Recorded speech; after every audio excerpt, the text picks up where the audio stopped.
आत्मस्वरूप बहनों, आज के भजन में ईश्वर और संसार दो वस्तुओं को समझना है।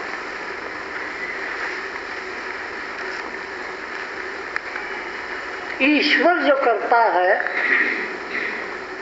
वो अच्छा ही करता है।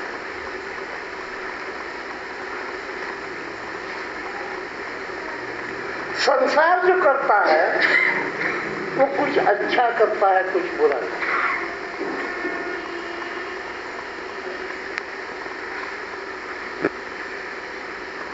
नहीं तो ईश्वर में और संसार में फर्क नहीं रहेगा। ईश्वर जो करता है वो अच्छा करता है, संसार जो करता है वो कुछ अच्छा करता है, कुछ बुरा करता है।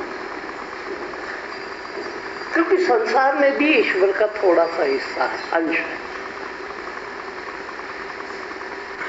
संसार की तरफ से हमारे साथ जितना अच्छा होता है वो ईश्वर का हिस्सा है।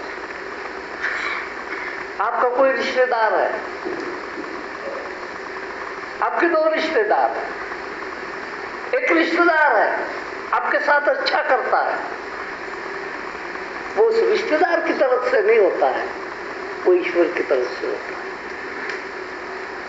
और एक रिश्तेदार है जो आपके साथ बुरा करता है, वो संसार की ओर से हो रहा है। इसलिए अच्छे बुरे के द्वैत में हमारी यात्रा चल रही है। एक पैर अच्छे पर, एक पैर बुरे पर, एक पैर अच्छे पर, एक पैर बुरे पर, एक पैर सुख पर, एक पैर दुख पर, एक पैर प्रकाश में, एक पैर अंधेरे में। ये हमारी यात्रा है, क्योंकि हम संसार में। अब ये भक्त कवि कहता है ये संसार ऐसा ही है, क्या इससे छूटना चाहता है? परम सुख जिसके पास है उसके पास जाना चाहता है। जिसके पास परम सुख है उसके पास अगर तू जाना चाहता है तो ये उसकी ओर से मिलने वाला सुख दुख जो है, संसार की ओर से मिलने वाला, इसमें विवेक पूर्वक, ज्ञान पूर्वक समझने की आवश्यकता है। अब ये क्यों मिलता है सुख दुख? ये जोड़ी क्यों मिलती है? हमारी वासना के कारण, कामना के कारण। इसलिए कामना का जब अत्यंत क्षय हो जाता है, कामना सब समाप्त हो जाती है, तब ईश्वर की सब हो जाती है। कामना थी संतान हो, हुई संतान। एक पासा आपके सामने आ गया, लेकिन वो सुख देगा या दुख देगा इसकी तो कोई कल्पना नहीं थी आपके पास। इसे कभी भी पहले आपको किसी चीज की कामना जब आप रखते हो तो आपको संपूर्ण दर्शन उसका नहीं होता। सत्ता की कामना है, उसके लिए उथल पुथल करके सत्ता प्राप्त करते हो।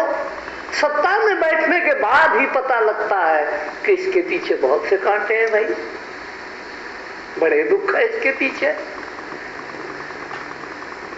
तो पहले सुख सुहावना लगता है, कामना सुहावनी लगती है, वही कामना फिर पीछे से डरावनी बन जाती है। एक तो सुहावना चित्र है, दूसरे पीछे डरावना चित्र है। हम अपने जीवन को देखो, जन्म बड़ा सुहावना चित्र और मृत्यु उसी का डरावना चित्र।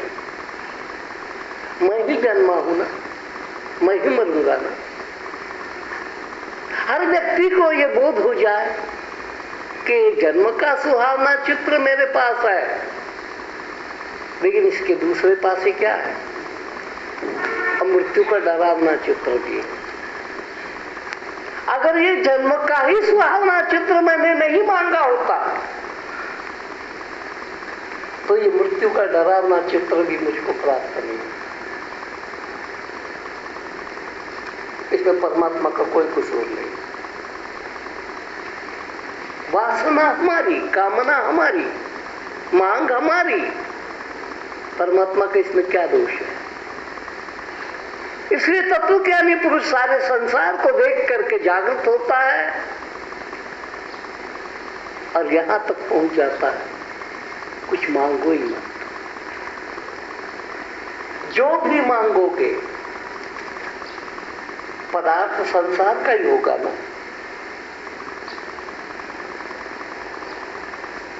संसारिक सिक्का है, एक तरफ मृत्यु है, दूसरी तरफ जीवन है।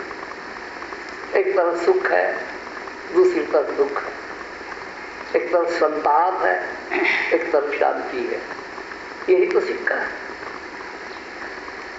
फिर उसकी साधना कुछ और ढंग से चलती है। तो कोई न कोई, कहीं न कहीं मेरे पूर्व जन्म में ये कामना पड़ी थी कि मैं जन्म ले लूं।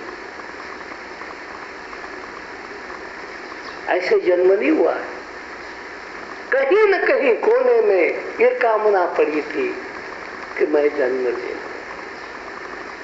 इसलिए महापुरुष कहते हैं अगर इस झंझट से आपने मुक्त होना है तो मृत्यु के समय तक इन कामनाओं का विसर्जन करते चले जाओ, नहीं तो फिर आपको ऐसा ही रोने धोने के लिए संसार में फिर आना पड़ेगा।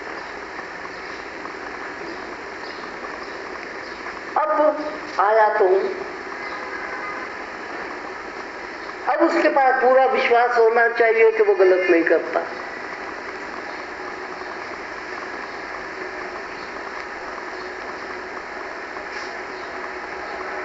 वो जो करता है वो ठीक करता है,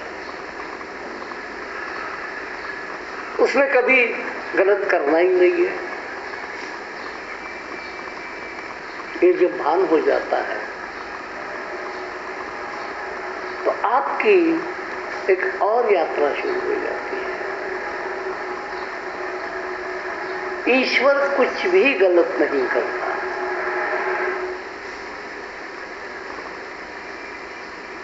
बुद्ध भगवान का एक बड़ा संसार को न रच जचने वाला वाक्य है, लेकिन उसमें परम सत्य है।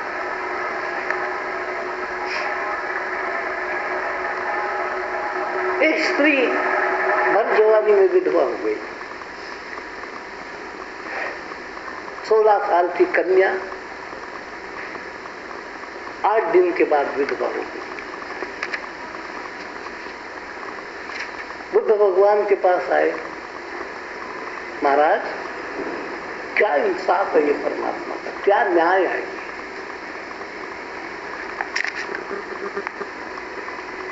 8 दिन मेरे शादी को हुई है, मैं तो विधवा हो चुकी हूं। बुद्ध भगवान जैसा क्रांतिकारी ऐसे वाक्य का उच्चार कर सकता है। बेटी, ईश्वर मंगल है, सौभाग्य भी मंगल है, वैधव्य परम मंगल है।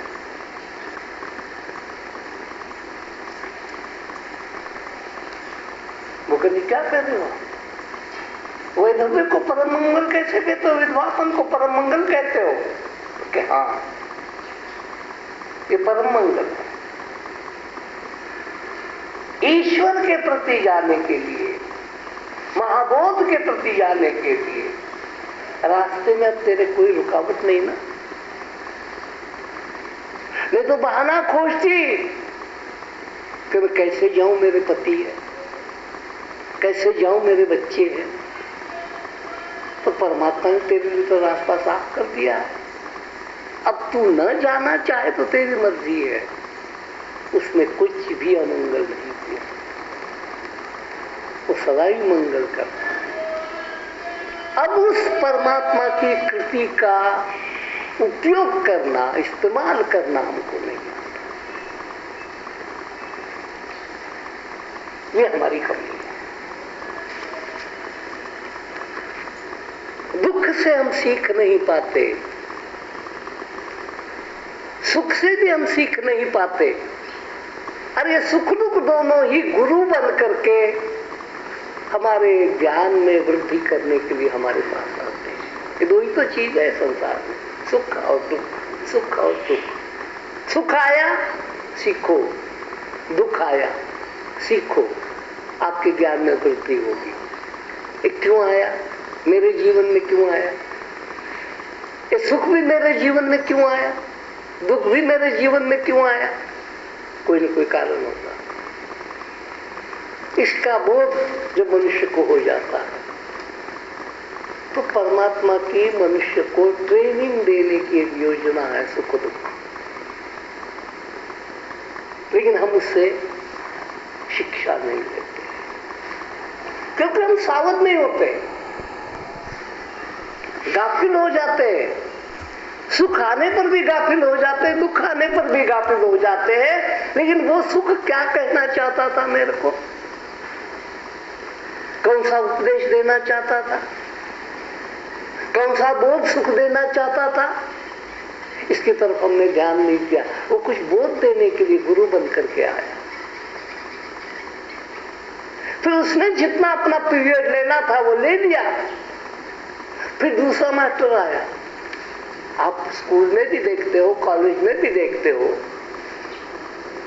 कि जो गणित सिखाने वाला होता है वो इंग्लिश नहीं सिखाता, प्रोफेसर बदल जाता है। लेकिन वो कुछ सिखाने आया, पहले वाला प्रोफेसर भी कुछ सिखाने आया, दूसरा प्रोफेसर भी कुछ सिखाने आया। तो जो शिष्यवृत्ति है इसकी जब कमी हो जाती है तब हम दोनों समय में बैठ जाते हैं, सुख में और दुख में बैठ जाते हैं, क्योंकि हमारी शिष्यवृत्ति टिकाऊ नहीं हुई।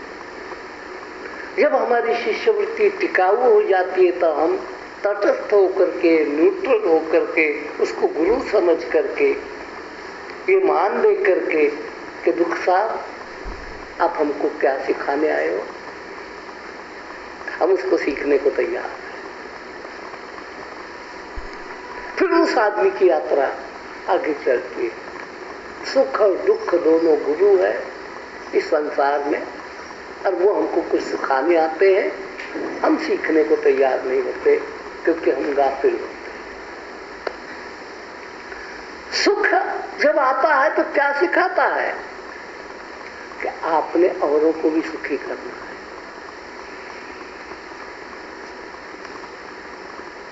सुख ये सिखाता है। तुमको भरपेट खाना मिला ना, अच्छा लगा ना, ऐसे ही संसार के अंदर बहुत से भूखे पेट है। सुख ये सिखाता है कि तुमको भरपेट खाना मिला, कैसे लगा, तो अच्छा लगा। तब तुमको ये काम करना है कि मेरे को जैसे भरपेट खाना मिला है वैसे औरों को भी मिले, उसके लिए मैं क्या कर सकता हूं। तो सुख से आप सुख को गुरु मान करके उससे आपने शिक्षा ग्रहण कर। कपड़े मिले, बिना कपड़े वालों का क्या हाल होता होगा, इसकी स्मृति होनी चाहिए। लेकिन होता उल्टा है, 4 कपड़े आ गए तो 4 गुना अहंकार बढ़ करके हम कहते हैं उसके भाग्य ही वैसे, हमारे भाग्य ऐसे, गया बोध खत्म हो गया। मेरे पास 10 कपड़े इसलिए है क्योंकि मेरे भाग्य ही ऐसे हैं, उसके पास एक भी क्यों नहीं है क्योंकि उसके भाग्य ही ऐसे है। हम खिसक गए, बोध लेने से वंचित रह गए। वो सिखाने कुछ आया था, आपने सीखा समझा कुछ और है। बहुत बार ऐसा हो जाता है, गुरु सिखाता कुछ और है, शिष्य समझते कुछ और, तो फिर चूक गए। आगे जब से दुनिया बनी है तब से रोज बदलती है, जो शय आज यहाँ है कल वो आगे चलती है। देख के अदला बदली तू क्यों आहें भरता है, ईश्वर जो कुछ करता है अच्छा ही करता है। संसार का ही नाम है परिवर्तन। और इसीलिए महापुरुषों ने इसको अशाश्वत रूप दिया। अशाश्वत यानी न टिकने वाला। और इस अशाश्वत का सारा कारोबार जो है उस शाश्वत के हाथ में है। अशाश्वत उसकी लीला है। किसकी? शाश्वत की। अशाश्वत में आपको भेजा है ट्रेनिंग देने के लिए, और प्राप्ति हमने शाश्वत की करनी है, लेकिन साधना हमने अशाश्वत में करनी है। इसलिए अशाश्वत देह मिली है। पहले बाल्यावस्था में थी, फिर तरुणावस्था में आई, फिर प्रौढ़ावस्था में आई, फिर वृद्धावस्था में आई, फिर मर गई। अशाश्वत। इस अशाश्वत में ही शाश्वत को पाना है, क्योंकि अशाश्वत में थपेड़े हैं, शाश्वत में कोई थप्पड़ नहीं लगती। इसलिए जिसको हम डावाडोल स्थिति कहते हैं, वो जीवन की डावाडोल स्थिति है। बुद्धि भी डावाडोल, मन भी डावाडोल, इंद्रिया भी डावाडोल, सब कुछ डावाडोल है। डगमग नैया डोल रही है, कभी दाएं कभी बाएं, कभी दाएं कभी बाएं, नौका डोल रही। नौका तो भले डोले, लेकिन उस नौका को ये भान होना चाहिए, डोलती नौका को भी मैंने एक अडोल स्थान पर ले जाना। नौका का स्वभाव है डोलना। और याद रखना, डोले बिना नौका कभी चल नहीं सकती। और केवल नौका ही नहीं डोलती, आप अपनी चाल को जरा देख लो बारीकी से। आपको भी इस कंधे से इस कंधे पर, इस कंधे से हल्के हल्के होना पड़ता है, तब आप चल सकते हो, नहीं तो चल नहीं सकते। ऐसे बिल्कुल बांस की तरह खड़े होकर के देखो, आप रास्ते पर चल करके देखो, कभी आपसे चला नहीं जाएगा। आपको सहज हो गया है, इसलिए आपको पता नहीं ना हुआ है नैया डोल रही है, नैया डोल रही है, नैया डोल रही है। एक काया रूपी नैया भी डोल करके ही चलती है आगे। कभी इधर थोड़ा झुकते हो, कभी इधर थोड़ा झुकते हो, अब फिर आगे चलते हो, नहीं तो नहीं चलोगे। क्योंकि संसार ही डगमग नैया ही है, डोलने वाला ही है। डोलने वाले के बीच में हम आ गए तो हम भी डोलेंगे। सब कुछ डोलता ही है, लेकिन उस डोलने वाले ने जाना कहाँ है? जो अडोल है, जो नहीं डोलता है, उसके पास तरफ जाना। और जब तक डोलते रहेंगे तब तक सुख दुख के थपेड़े लगते रहेंगे। तो फिर निर्णय पर कहाँ आता है आदमी कि भगवान अंत समय में ऐसी कोई वासना मुझ में न रखो, फिर ये डगमग हालत मेरे को प्राप्त हो जाए। जन्म ही न हो, जन्म ही नहीं हुआ तो मरण भी नहीं आएगा। आप सारे सुख दुख के कारणों के पीछे अगर देखेंगे आप कि हमारा जन्म लेना, जन्म लिया ही नहीं होता तो कोई सुख नहीं, कोई दुख नहीं। इस जीवन में कामना शून्य, वासना शून्य बनने की कोशिश करनी होती है। वासना रह गई कि फिर वही स्थिति डामाडोल, सुख दुख के थपेड़े। अगर इसमें इंटरेस्ट है, अच्छा लगता है तो आ जाओ, तो ये परमात्मा को दोष मत देना, क्योंकि वो जो करता है सब अच्छा करता है। आपने मांगा जन्म दे दो तो आ गए, उसने आपको जबरदस्ती जन्म नहीं दिया है। कामना वासना के कारण एक बार जन्म दिया उसने, एक बार ही मुक्ति होनी चाहिए थी, बार बार फिर मनुष्य जन्म लेगी।